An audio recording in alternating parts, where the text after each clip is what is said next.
ልታጠብና አልገኝ ምናምን እሺ ኤቢዬ እንደተኛች ነች ልቅስቅሳት እንዴ አረ ታያትከሽ በቃ ውጪ ጠብቂኝ አንቺ በቃ ፍጥኖ ቶሎ በል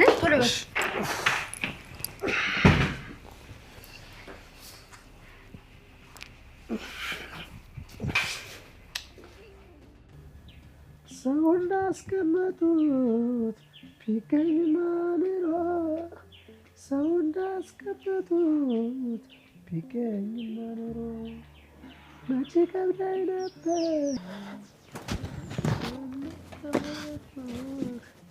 ቢገኝ ማንሮ እንዳስቀመጡት ቢገኝ ማንሮ መቼ ከብዳይ ነበር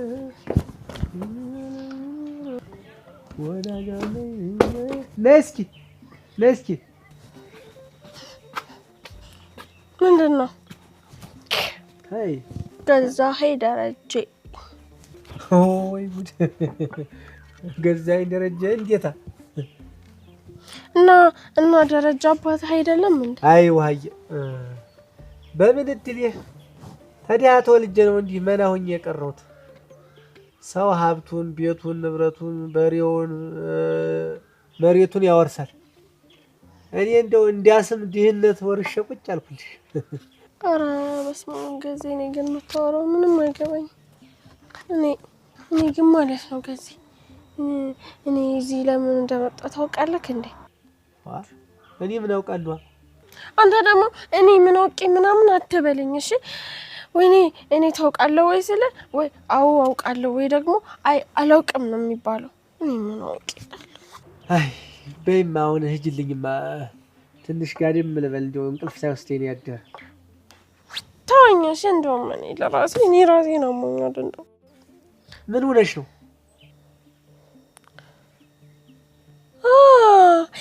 አስታወስኩት ለምን እንደመጣው አስታወስኩት እሺ እንደው አይ ተጥሮ ይረሳሽ አረሪያ ይልተኛ እናት እና ዛጋ ነበር ይበረረ ትላንትና እዚህ ጋር አይበረ እዚህ ጋር በረረ ሂድ ትላንት በሮን መጣ አይበረ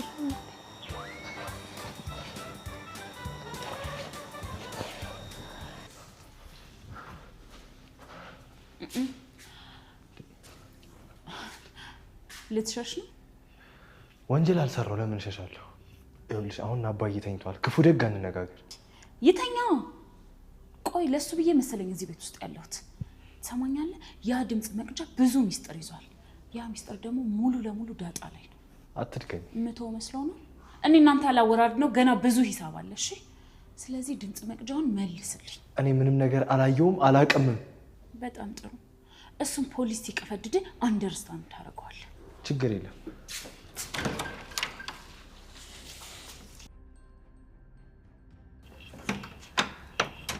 ገዜ አሪፍ ዳጣና ያታለን መታኝ ዛሬ ሮይ መታኝ ሮይ መታኝ በሮ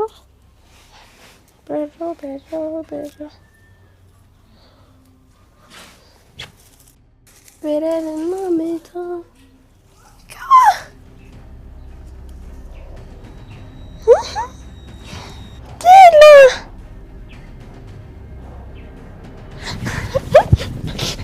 አሁን በዚህ ሄደች አዎ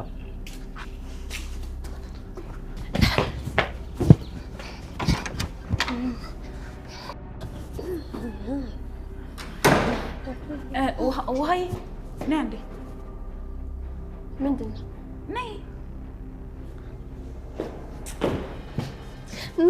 እና እኔ እኮ ሽንቴን ሸንቻለሁ ቆይ ከጠየቅኩሽ ጥያቄ ጋር ምን ያገናኘዋል ብታይ እኮ ማለት ነው ትበራለች ክንፈላ እንደዚህ እስኪ ያሳይ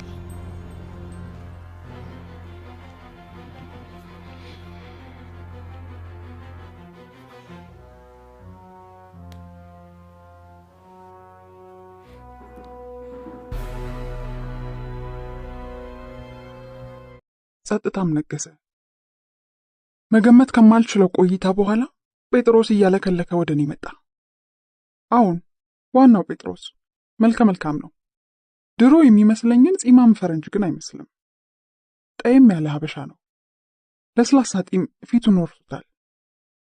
አይኖቹ ውስጥ የሚፈስ የፈገግታ ብርሃን አለው። አያወራም፣ ግን ቢያወራ በአማርኛ እንደሚያወራ ያስታውቃል። አኳኋኑ የአማርኛ ነገር አለው። ሲራመድ፣ ሲያስብ በአማርኛ ይመስላል። ትኩር ብዬ ጢም የወረሳቸውን ከንፈሮቹን አየኋቸው፣ አንዳች ቃል እንዲያወጡ በመጓጓት። አፉን አልከፍት አለ። ተውኩት። አይኖቹን ሳያቸው ወደ ሆነ ቦታ እያመላከቱኝ ነበር። አይኖቹን ተከትዬ ሲሄድ ሁለመናዬ አይን ሆነ። ዙሪያችን ብዙ እንስሳቶችና እጽዋቶች አንዳች ብርሃን ውስጥ ይፈሳሉ። የሚፈሰው ብርሃን ድምፅ አለው። ድምፁ እንቅስቃሴና መልክ አብሮ ይቀያየራል። አንዲት ብርቱካናማ ብርሃን ትመጣና ድምፅ ታወጣለች። ከድምጿ ጋር አብሮ ቅርጿ ይቀያየራል። መጀመሪያ እናቴ መጣችና በፈገግታ እየደመቀች ከፊቴ ስትደርስ ወደ ዶልፊን ተቀይራ መንቦጫረቅ ጀመረች። ከዛም የባህር ውሃ ይታየኛል። ዶልፊኗም የሻርክ ሆድ ውስጥ አንድ ክፍል ተከራይታ የምትኖር ባልቴት ሆነች። ትንሽ ቆይታ ደግሞ ቅሌን ጨርቄን ሳትል ብትን ብላ ወደ ፈሳሽ የባህር ውሃ ተቀየረችና ሌሎች ሻርኮችና ዶልፊኖች ይጠጧት ይንቦራጭቁባት ጀመር። ገርሞኝ እያየኋቸው አንድ ጥጋበኛ ዘመናዊ መሳይ ሙሉ ልብስ ግጥም አድርጎ የለበሰ አስፈሪ ድራገን መጣና ትልቅ ቱቦ የሚመስል ነገር አፉ ላይ ሰክቶ የባህሩን ውሃ በሙሉ መጠጠው። ባህሩ አይን እያየ በግማሽ ጎደለ። ከባህሩ የሚያወጣውን ውሃ ለልጆቹ ያቀብላቸዋል። እነሱ ደግሞ ባህሩ ዳር ላይ ያነደዱትን እሳት ያጠፉበታል። እሳቱም ውሃውም አብረው እየጠፉ ያለ መሰለኝ። ድራጎኑና ልጆቹ ውሃውንም እሳቱንም እያጠፏቸው መሰለኝ። ፈራው። ድራጎኑ የለበሰው ልብስና ስራው አብሮ አይሄድም። ልጆቹ ከባህሩ ዳር ላይ ተራራ የሚያክል እሳት ደጋግመው ያነዳሉ፣ መልሰው ያጠፋሉ። ግራ የገባው የእብድ ጨዋታ ላይ ያሉ ይመስላሉ። ባህር ውስጥ ያሉት ፍጥረታት እየከሱ ይሄዱና እሳት ውስጥ እንደገባ ላስቲክ ኩርምት ብለው ይቀራሉ። ያ ቦታ ይጨልማል። ከባህሩ ስር የደረቁ የትልልቅ ዛፍ ስሮች ጭብርር ድርቅ ብለው ይታዩኛል። እሳት ይስባሉ። እሳቱም እነሱ ጋር ለመቅረብ ይጠጋቸዋል። ተያይዘው ይንቀለቅላሉ። የእሳቱ አበላል ዘግንኖኝ በመሳቀቅ ዞር ስል ተራራ ላይ ትንሽ ሰማያዊ ገንፎ የምትመስል ሐይቅ ያለው።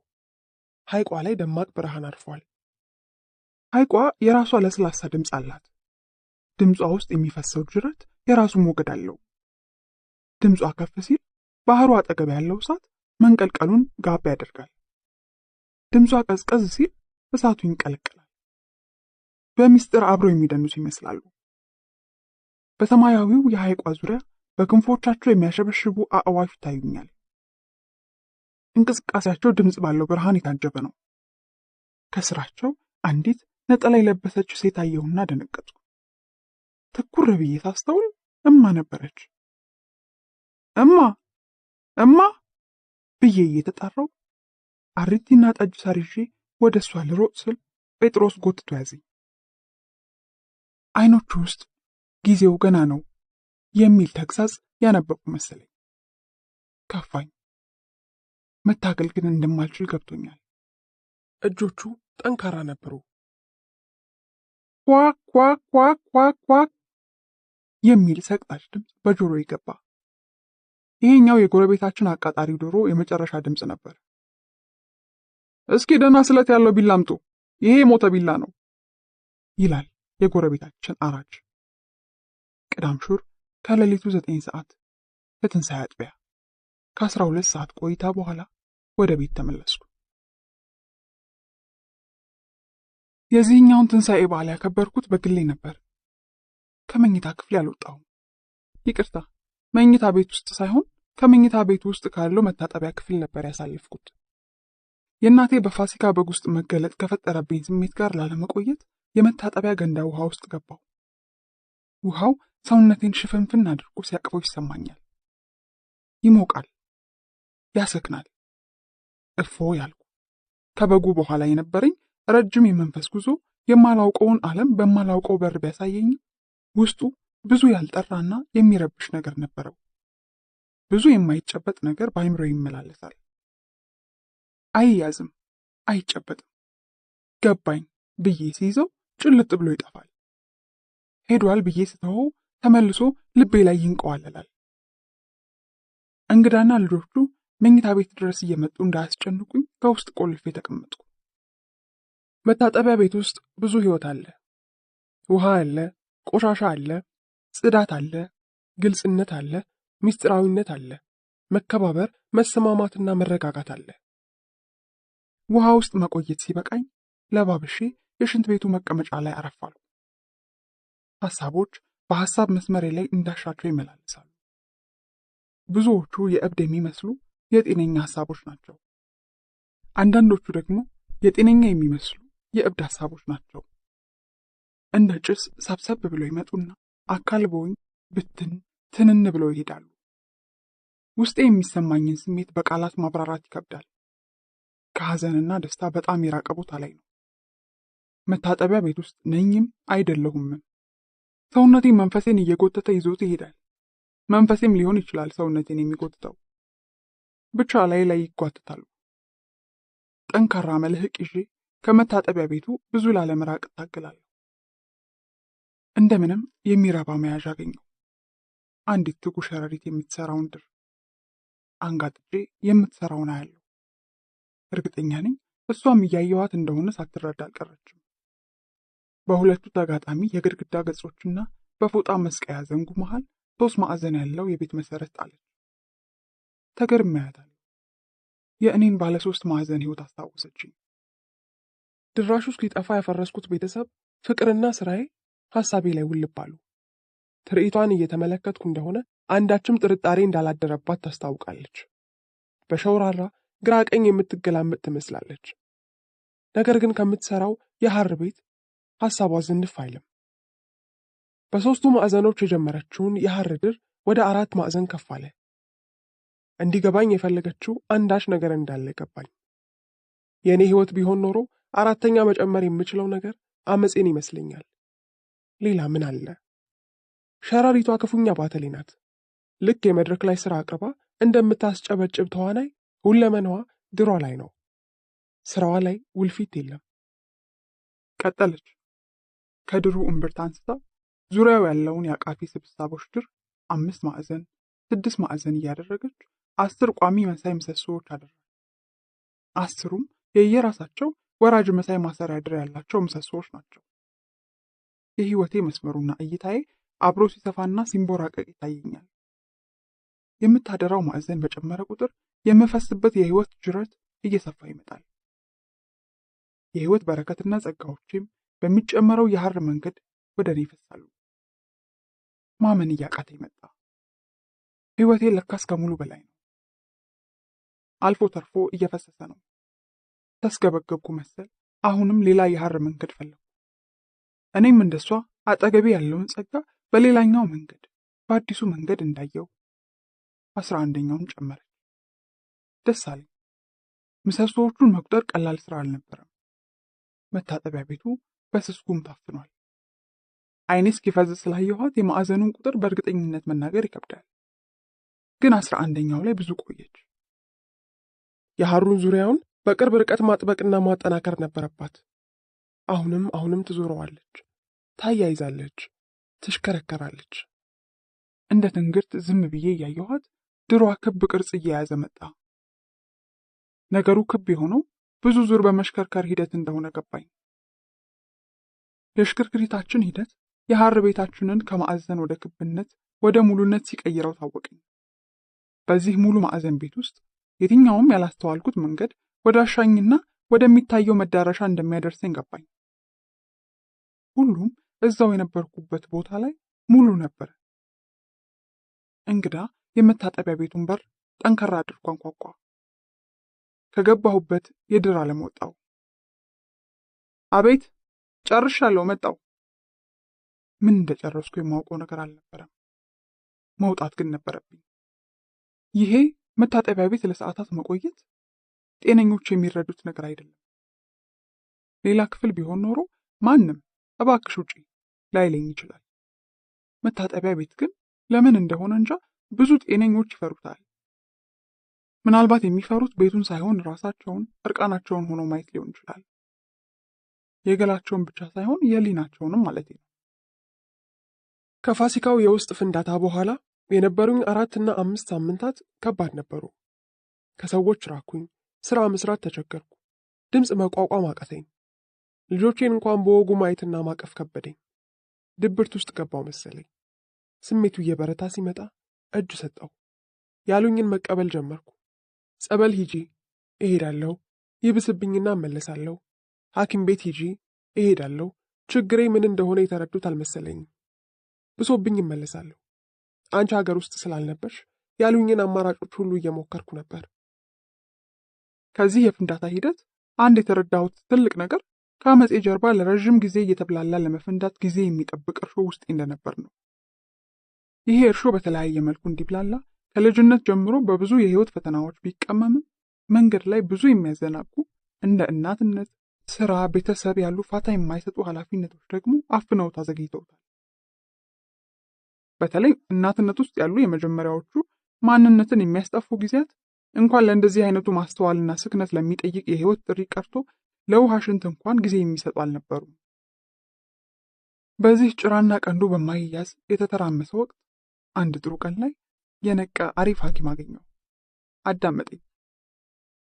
አሁን ምንድነው የምትፈልጊው አለኝ ቀለል አድርጎ። ድምፁ ውስጥ የሆነ አቅም አለ። ልክ ችግሬንም መድኃኒቴንም እኔው ራሴ የማውቅ አይነት ነበር ያስመሰለው። ማረፍ እፈልጋለሁ። ለተወሰነ ጊዜ ብቻዬን ተረጋግቼ መቆየት እፈልጋለሁ አልኩት። መልካም፣ የሚቻል ከሆነ ባለቤትሽ እንዲያመቻችልሽ አናግረዋለሁ አለና ቀለል አድርጎ ሸኘኝ። እኔ ላይ የነበረው እምነትና እርግጠኝነት ትንሽ ይከብድ ነበር። ባለቤቴን አናገረውና ተስማሙ። ከከተማ ውጪ ባለ የቤተሰብ ቤት እንድቆይ ተስማሙ። የምፈልጋቸውን ጥቃቅን ዕቃዎች ያዝኩና ለጥቂት ሳምንታት ሄድኩ። እውነት ለመናገር ስሜቴ ሳስቶ ስለነበር ከስራም ሆነ ከልጆቼ መራቅ ፈልጌ ነበር። ተረብሼ ሌሎችን መረበሽ አልፈለኩም። ለመረጋጋት ሐሳቤ ላይ የሚመላለሰውን ለማብላላትና ለማስከል ዞር ብዬ የራሴን ጊዜ መውሰድ ነበረብኝ። ፈጢራ። ያረፍኩባት የላምባ ከተማ ፈጢራ ትባላለች። ፈጢራ ከአዲስ አበባ ወደ 150 ኪሎ ሜትር አካባቢ ትርቃለች። የምቆይበት ቤት ውስጥ ተከራይተው የሚኖሩ ባልና ሚስት አሉ፣ ወይም እንዳሉ ሰምቻለሁ። እንዳለው ያውቃሉ። ሰው እንዳልፈለግኩ ተነግሯቸዋል መሰል። አይጠሩኝም ወይም እኔ አልሰማም። አንተያይም። እረፍት ፍለጋ ነው የሄድኩት። ቤቷ እንደ ጥቂት የከተማዋ ዘናጭ ቤቶች በጭቃና አጠና ተሰርታ በሲሚንቶ ልስን አሸብርቃለች። የቸገረው እንግዳ የሚያርፍባት ድንቅ የእንጨት አልጋ መሳይ ነገርና ጥቂት የማዕድ ቤት ዕቃዎችን ይዛለች። ለእኔ ከበቂ በላይ ነበረች። ከማውቀው ከለመድኩት የከተማ ወከባ መራቄ ብቻውን ትልቅ እረፍት ነበር። አልፎ አልፎ ስልኬን ከፍትና እንግዳንና ልጆቹን አወራለሁ። የመጀመሪያዎቹ 2-3 ቀናት ቤቱን አካባቢውንና አየሩን እስክለምደው ትንሽ ከብዶኝ ነበር። ቀስ በቀስ እየቀለለኝ መጣና ለመድኩት። ከተማ ቀመሷ ፈጢራ ብዙ ሰው የሚኖርባት አይደለችም። መግቢያዋ ላይ ካሉት ስብስብ ክርክም ብለው ከተሰሩ ቤቶች ውጪ አብዛኛው ቦታ በዛፎችና በእርሻ የተያዘ ነው። አየሩ ንጹህ ድንግል ነው። ነፍስ ይዘራል። ዋናው ስራዬ ማረፍ ነው። ለዘመናት ያልተኛሁትን ያህል እተኛለሁ። ሰዓት እጄ ላይ የለም። ሰዓት ለማወቅ ስልክ ማብራት አለብኝ።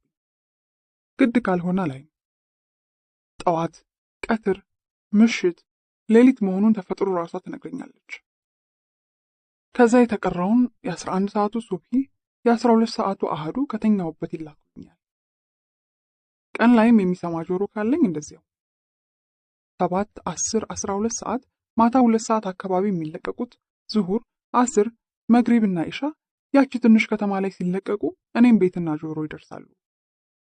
እንዲሁም የረቡዕና ዓርብ ቅዳሴ፣ ውዳሴ ማርያም፣ ኪዳን፣ ማህሌት፣ የማታ የጸሎት ፕሮግራም ከየቤተ ክርስቲያኖቹ ሲሰሙ እኔም ቤት ጎራ ይላሉ። በአካል አብሬያቸው የለሁም እንጂ አብሬያቸው ነኝ። ከዋናው የማረፍ ስራዬ ስመለስ ትንሽ እህል እንደ ነገሩ ቀማምስና ከነሸጠኝ በቅርብ ርቀት ላይ የሚታየኝ ጋራ ላይ ደረስ ብዬ ተናፍሼ እመልሳለሁ። ተመልሼ ደግሞ አረፍላለሁ። በጀርባዬ ጋልል ብዬ በልጅነቴ መስመሩን እስኪስት የቆጠርኩትን የሚመስል የአቡጀዲ እንደሆነ የጠረጠርኩት ኮርኒስ ላይ አፈጣለሁ። ብዙ ከማየቴ ብዛት እንጨቱና እላዩ ላይ ያረፉትን የሚያስፈልጉና የማያስፈልጉ ጠማማ ሚስማሮች ሳይቀር ቆጥሬ ጨርሼ የኮርኒሱ ዋና ክፍል የሆነው አቡጀዲ ድርና ማግ ውስጥ ሰጥማለሁ። እንጨቶቹ 4 በ4 እንዲሆኑ የተመቱ ሲሆን በሰራው ቀሽማናጺ ስህተት እየተቆረጡ ልክ እንደ አዲስ እንጨት የተቀጠሉ ናቸው። ያበሽቃሉ። ቤቱ ማዕዘን ባይኖረውም ሲቀየስ ግን 4 ማዕዘን እንዲመስል እንደተፈለገ ጠረጥራለሁ። ከሁሉ በላይ ዓይኔን ልቤንና ቀልቤን ለቅናት የያዘው ግን አቡጀዲው ነው ይመስለኛል። ነገሩ እንዲህ ነው። የአቡጀዲው ድርና ማግ በማሽን ተሰርቶ እንዲህ መሸማቀቅ ከቻለ በደከመው ሸማኔ ቢሰራ ምን ሊያደርገው እንደሚችል መገመት ትንሽ ይከብዳል። ምክንያቱም በማሽኑ ቦታ ሆኜ ማሰብ ሊኖርብኝ ነዋ። ግን በእጅ የተሸመነ ከሆነ ግልጽ ነው። ሸማኔው ወይም ሸማኒቷ ፈጽመው ከልባቸው አልነበሩም። ልባቸውን ለአንዷ ወይም ለአንዱ ለኑሮ ለዚህ ወይም ለዛ ጥለው ባዶ ቀፏቸውን የሚወዛወዙ እንደሆነ ግልጽ ነው። አቡጀዲው ላይ ሁሉ ነገር አለ፣ ግን ደግሞ የለም። ልብ ያለው ሽመና አይደለም ያዋህደው፣ ነፍስ የለውም። ስታዩ ያስታውቃል፣ ቆሌው ሸሽቷል። እሱ ብቻ አይደለም፣ 2 መስመር ቀጥ ብሎ ይሄድና መስመሩን እንደ ጣሰ ሰካራም ሲኖትራክ፣ ብዙ ጊዜ ሲኖትራክ ራሱ እንጂ የሲኖትራክ አሽከርካሪ ሲሰክር አላየሁም፣ የሌሎቹን መንገድ አፈር ድሜ ያስበላዋል። የአንዱ መስመር መሳት የሁሉንም ያስታል። ምክንያቱም አንድ መስመር ይዘው የሚጓዙ መንገደኞች ናቸው። ማሽኑ በወቅቱ ምን እያሰበ ይሄንን ምስኪን የድሃ አቡጀዲ አፈር እንዳስበላው ለማወቅ ትንሽ የሜካኒካል ምህንድስና እውቀት ያሻል። ለምን ይዋሻል? እሱ ደግሞ የለኝም። ግን እንደ ማንኛውም ከቴክኒክ እውቀት ነፃ እንደሆነ ጨዋ ሰው ስገምት ማሽኑ አልታደሰም ወይም በደንብ አልተያዘም። ውስጡ አንዳንድ አከርካሪ አጥንቱን ደግፎ የሚያንቀሳቅሱት ማሽኑን ማሽን ያደረጉት አካላት እንክብካቤ፣ ዓይንና እጅ ጎድሎባቸዋል። በዚህም የተነሳ እንኳን የተስተካከለ ሽመና ሊያቀርቡ ራሳቸውንም መሸከም አቅቷቸዋል። ወይ አጥንታቸው ወይ ቅስማቸው ተሰብሯል። ለነገሩ የሚሸምነው ማሽን ብቻም ሳይሆን ድርና ማጉን ያሾረው ያደወረውም ከቀልቡ አይደለም። የጅማት ክር በሚመስል ቅጥነት ጀምሮ አውራጣት በሚያክል ውፍረት ያድጎለጉለዋል። መልሶ ደግሞ እያሰለለው ይመጣና ድምፁን ሳይቀር ያጠፋዋል። የትኛውም ድርና ማግ የራሱ ማንነት፣ ቀለምና ድምፅ አለው። እየሰለለ ሄዶ ሄዶ ከሁሉም መጨረሻ ላይ የሚጠፋው ግን ድምፁ ነው። ያኔ ይሞታል፣ ያልቃል፣ ተገላገለ። ትክ ብዬ አንዷን የድር መስመር ተከትዬ ሲሄድ ያላስተዋልኩት ነገር የለም። የቀለም የቅርጽና የመልክ መለዋወጥ፣ ይባስ ብሎም አንደኛቸው ሌላኛው ውስጥ ሳስቶ መጥፋት። በዚህ የምስኪን ድሃ አቡጀዲ ላይ ታላቅ በደልና ግፍ እንደተፈጸመ ያሳያል። ይህ አቡጀዲ እንደዚህ ለድሃ ጎጆ ኮርኒስ፣ ለአልባሳት ወይም አንዳች ቁም ነገር ላይ እንደሚውል ያልጠፋ አሸማኝ ድሃ መሽደላው የአቡጀዲውን ጥራት የሚመረምረው ብሎ በግዴለሽነት የሰው የህይወት መስመር ያጣምማል፣ ያሳሳል፣ ያምታታና በስተመጨረሻም ያስጠፋል። አቡጀዲው ራሱ ማንነቱ ጠፍቶበት የሚዋዥቅ ይመስለኛል። በሆነ ጆንያና በተሸመነ ጨርቅ መሃል ራሱን በተደጋጋሚ ከማግኘቱ የተነሳ እኔ ግን ማን ነኝ ብሎ መጠየቅ ያቆማል።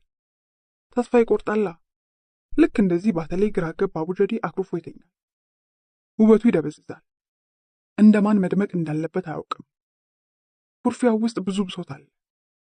እንዴት ትክ ብለው ካላዩት አይገባም፣ ካላባበሉት አያወራም። እንደ ወዳጅ ስላወራሁት አይደል ይሄን ሁሉ ግፍ የሰማሁት? ከለሩን አየዋለሁ። ለምን ስሜት በማይሰጥ ወይም በሚረብሽ መልኩ ተዘበራረቀ አላውቅም። የቀለም አነካከር ሙያ ግን አላየውም። ውስጡ ህብር የለውም። ወተት የመሰለ ነጭ፣ ከዛ ደግሞ ከሽሮማ ያለፈ ቡናማ መልክ፣ ከዛ ወደ ሽሮማነት። ብቻ ስሜት አይሰጥም፣ ዓይን ይቆረቁራል። እዚህ ላይ ምን አይነት ስራፈት ወፈፌ ላልባሌ አሮጌ ኮርኒስ አቡጀዲ በዚህ ደረጃ ይጨንቃል ብሎ የሚያስብ ሊኖር ይችላል። ይህ ሐሳብ ግን ተራው አቡጀዲ የራሱ ኮርኒሱ ሲሆን፣ ኮርኒሱ ከጣሪያው በላይ ሲሆን፣ ከጣሪያውም አልፎ ሰማዩ ሲሆን፣ የእያንዳንዷ መስመር መጣመም፣ የድርና ማጉ ወጥ አለመሆንና በወጉ አለመዋሃድ፣ የቀለማቱ መዘባረቅ አንዱ አንዱን መዋጥና ማጥፋት ቢያሳስበው አይፈረድም። እናልሻለሁ በጤራ በቆየሁባቸው ጊዜያት ዓይኔም ማየ፣ ጆሮዬም ክፉኛ ሰማ። ጆሮዬ በጣም ከመስማቱ የተነሳ የማያመጣብኝ ነገር አልነበረም። 3 ክፍል አልፎ የተኛ ሰው ትንፋሽ፣ የራሴ የልብ ምትና የደም ትርታ፣ በበርካታ የሰውነት ክፍሎቼ ላይ የሚገባና የሚወጣ አየር፣ የአካባቢው ነፍሳት ድምፅ፣ የቁጫጮች ልፊያና ጨዋታ። ይሄኛው እንኳን ውሸት ምን ይሰራል፣ በዓይኔ ነው የገባው። ብቻ ጆሮዬ ዘመኑን ሙሉ ያልሰማውን ድምፅ ሰማ። የድምፁ ጥራትና ብዛት ግን በዛው ልክ ይረብሻል። ልክ መስማት የማይችል ሰው ለመጀመሪያ ጊዜ ሲሰማ የሚሰማው አይነት ረብሻ ይመስላል።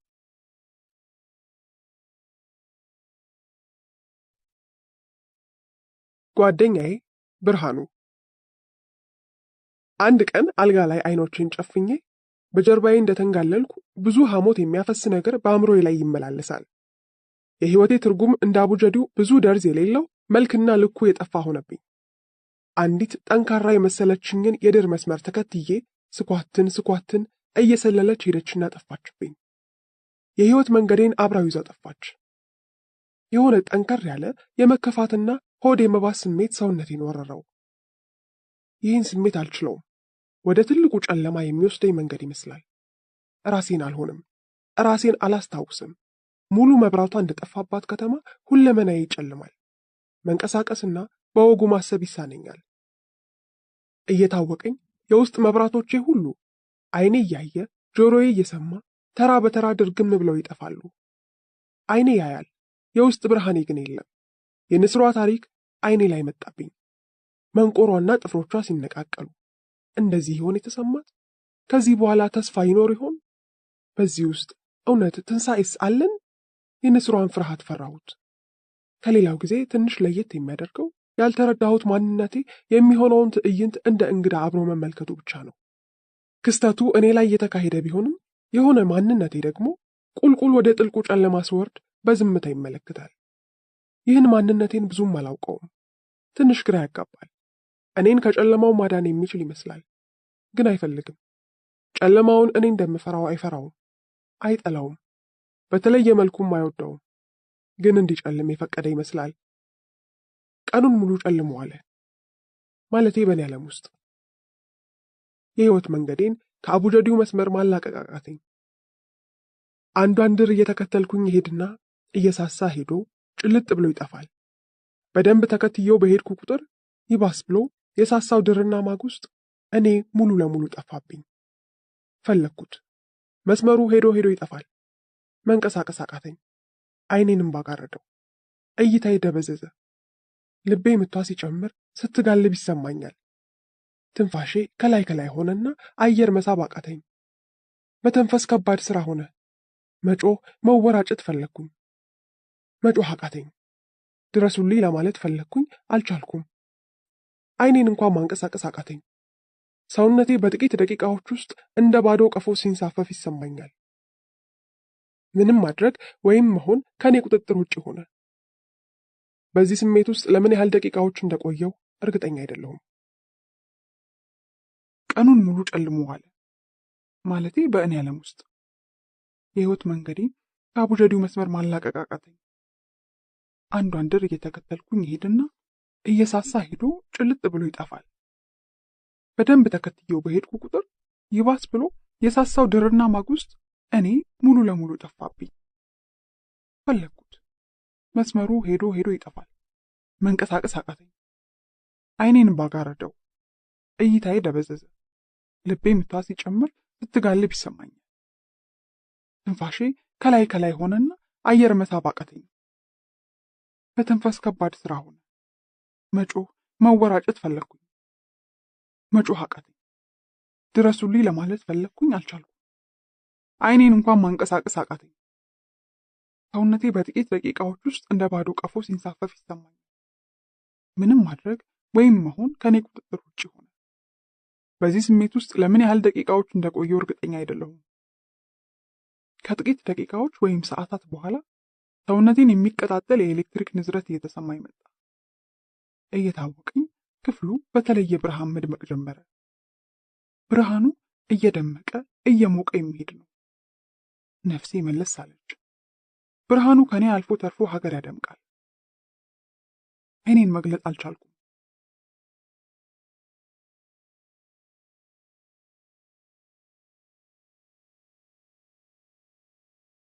በተጨፈኑት አይኖቼ አልፎ የሚታየኝ ብርሃን የማላውቀው ሙቀትና ልብ የሚያቀልጥ ጠረን አለው። እንደ ክረምት ከሰል ሙቀቱን መኮምኮም ቀጠልኩ። ብርሃኑ ልክ እንደ ጎረቤት ወዳጅ ሊጠይቀኝ የመጣ ነው የሚመስለው። እየሞኩት እንቅልፍ የሚመስል ዓለም ውስጥ ገባሁ። ከሩቅ የሚመጣ የሚመስል ድምፅ ይሰማኛል። ምንድን ነው የምትፈልጊው? ምን? በመገረም ጠየቅኩት። ምንድን ነው የምትፈልጊው? ድምፁ ተደገመ። ማረፍ። ቃሉ ከአፌ ያለ ፈቃዴ ሾልኮ የወጣ ነው የሚመስለው። ቀጠልኩ። ደክሞኛል፣ ማረፍ እፈልጋለሁ። ታዲያ ለምን አታርፊም? ለምን ራስሽን ታደክሚያለሽ? ማረፍም መድከምም ያንቺ ኃላፊነት ነው። የኔ ብቻማ አይደለም። ቢሆንማ ገና ድሮ አርፌ ነበር። በማላውቀው ድፍረት መለስኩ። ማን የሚያሳርፍሽ ይመስልሻል? እኔ እንጃ፣ ምናልባት ፈጣሪ። ነገርኩሽ፣ ማንም እንድትደክሚም እንድታርፊም አያደርግሽም። ራስሽ ግን ትችያለሽ። ቆይ አንተ ማን ነህ? ከማን ጋር ነው የማወራው? ከማን ይመስልሻል? አላውቅም። ብዙ ከመጠየቅ ብቻ መልስ አይገኝም። በመስማት ግን ትረጃለሽ።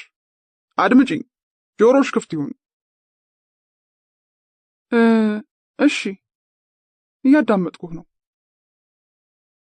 አዎ፣ ስትሰሚ ትረጃለሽ። ስትጠይቂ የበለጠ ጥያቄ ትወልጃለሽ። አስፈላጊ ከሆነ ጠይቂ። ለመስማት ግን ሁለመናሽ ጆሮ ይሁን። ይቅርታ፣ ቆይ አንተ ግን ማን ነህ? ዝም ብለሽ ብትሰሚ ይገባሻል። በጥያቄ ላይ ጥያቄ አታምጪ። ማወቅ ያለብሽን ሁሉ በወቅቱ ታውቂያለሽ። ዝም ብለሽ እየሰማሽ ኑሪ። እንዴ ምን ማለት ነው? ሳይገባኝ። የምትሰሚው እንድትረጂ ነው። ዛሬ እንኳን እስቲ ስሚኝ። ማን? እኔ? የጀመርኩትን ሳልጨርሰው የሆነ ነገር የገባኝ መሰለኝ። ወይም ገባኝ። አዎ አንቺ። የምትፈልጊው ሁሉ አንቺ ውስጥ አለ። የሌለ የመሰለሽም አለ። እሺ ማንነትህን ንገረኝና ልስማ። ስም የለኝም። ስም ይቅርብሽ። ስም ያስራል፣ ያፍናል። ስም እንኳን እኔን አንቺንም በደንብ አይገልጽም፣ ይገድባል። ስም እኔን አይገልጸኝም፣ ግን ለአንቺ እንዲቀልሽ ጓደኛዬ በይኝ።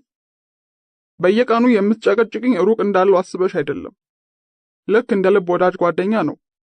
ስለዚህ ጓደኛ አድርገሽኛል። ለአንቺ ጓደኛሽ ነኝ። ምን? ችግር ውስጥማ ነኝ። እብደቴ ወይ ብሷል ወይ ለይቶልኛል። ግን አብዶ የለየለት ሰው እንደለየለት ከተሰማው ያን ያህል አልባሰበትም ማለት ነው? እየቃዠው ነው? ድሮም ተዘግቶ የከረመ ቤት መጋኛ ቤት ያገኘኝ ማለት ነው? ኦሆ፣ ብዙ መላምቶች እያየኋቸው የጭንቀቴን ባህር አቋርጠው አለፉ። ተመሙ። ጸጥ አልኩ። ደግሞ ድምፁ ጓደኛዬ ቢመልስልኝስ? ኦሆ፣ ዝም፣ ጸጥ። ገምተሽ ጨረሽ? ድምፁ ጠየቀ። ኦ ብያለሁ እኮ። የማወራውን ብቻ ሳይሆን የማስበውንም ይሰማል። አልመለስኩለት። ዝም። የለችም ብሎ እንዲሄድ የመጠበቅ አይነት። ፈራው መሰል። ምንድን ነው በጣም የምትፈልጊው? እንደገና እርግጡን ጠየቀኝ። ጥቂት አሰብኩ። ብነግረው ምን ይጎድልብኛል? አሰብኩ። ምንም። ጠየኩት። ማን እንደሆንኩ ማወቅና የመጣሁበትን ዓላማ ተረድቼ ኖሬ ማለፍ እፈልጋለሁ። ለጊዜው አፌ ላይ ያረፈውን መለስኩ። ብርሃኑ መልሱን ለማብራራት ረዥም ጊዜ ይፈልጋል መሰል ከአየሩ ላይ ወደ መሬት ሲያርፍ ሲሰክን ይሰማኝ። ወይንም በእኔ እይታ ነው የተቀመጠው። ፋሲካ ካኳኋኔ ታሪኩ ወዴት እንደሚወስደን የገባት ትመስላለች። አጠገቧ ካለው ውሃ ተጎነጨችና እንደ ደራሽ ወንዝ እየተንደረደረ የሚወርደው ትረካይን አቋረጠችኝ። ትንሽ አየር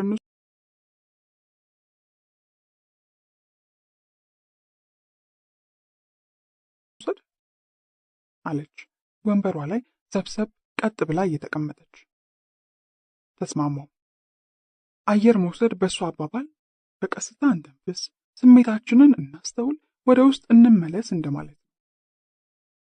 ምናልባትም ይህንን ሁሉ ነገር ማውራት መለፍለፍ ያስፈልግ እንደሆነ እንመልከተው አይነት ትርጉም ነበረው። የሚንደረደረው የስሜት ጎርፍ መስከን ጀመረ። ለተወሰኑ ደቂቃዎች ዝም አለ። አይኖቼ ገርበብ ብለው አየር ወደ ሳምባዬ ሲገባና ሲወጣ ዝም ብዬ መስማት ቀጠልኩ። ለምን ያህል ደቂቃዎች እንድንቆይ እንዳሰበች እርግጠኛ አልነበርኩም። በበኩሌ ጠቅልዬ ወደ ውስጥ የገባው። ምናልባትም ፋሲካ ወሬን ማቋረጧ ትክክል ነበር። ይሄ የሚኖር እንጂ የማይወራ ክስተት ነው። አየር መሳቤን ቀጠልኩ። ቁም ነገሩ መተንፈስ አቋርጬ ሳይሆን አተነፋፈሴን በጥልቀት ማስተዋል መጀመሬ ነው። ልቤ ግን ትንፋሼን ከመስማት ተሰርቆ ፈጢራ ወደ ነበርኩበት የጓደኛዬ ክስተት ኮበለለ። ብዙ ነገሮች ከሚወሩ ይልቅ ቢኖሩ ሳይሻል አይቀርም። እንደ አዲስ እኖረው ጀመር። ጓደኛዬ ብርሃኑ